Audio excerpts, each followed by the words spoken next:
So why don't we go right to Barry and Jerry to just deal with the issue of why hasn't the town of Gibsons instituted the program of the low flow toilets and shower heads as have done has the rest of the regional district? Because we're not there yet, but it's coming.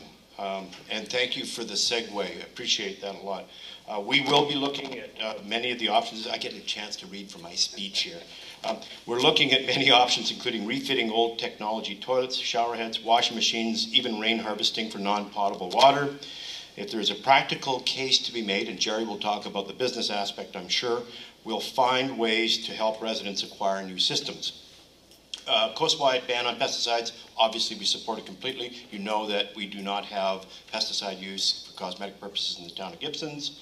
A ban on the single use of shopping bags, yes.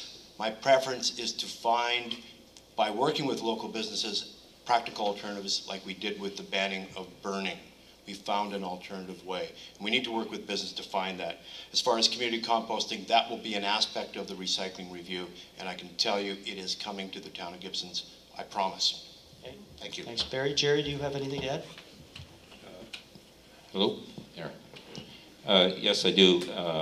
First of all, we did in fact look at low-flow toilets or a program similar to the regional district, but we opted for metering, water metering, because water metering basically motivates people to change their habits entirely, not just with toilets, but with everything that they use water on. And the end result is it's a much more effective approach, and that's been proven across Canada. As far as the bylaws for pesticides, etc., I think where we should really be heading is harmonization of bylaws across the coast, rather than having individual municipalities and local governments generating their own bylaws. And to do that, what we have to do is something similar that was done in the Okanagan, where a number of the municipalities got together and agreed that certain things are worthwhile working together and collaborating to generate bylaws that in fact will improve I guess the climate, if you like, or the environment for the total area, rather than just doing it piecemeal. And therefore we wouldn't run into the problem that Donna Sugar's running into. We would have in fact something that is applied right across the coast, and I think that's the way we should be going. Thanks, Jerry. Donna just wants to... I just want to jump in about metering. The regional district already requires the installation of meters on any new construction and on any new hookups to the water system. And the goal is to eventually have universal metering, but nothing happens when you have your meter installed.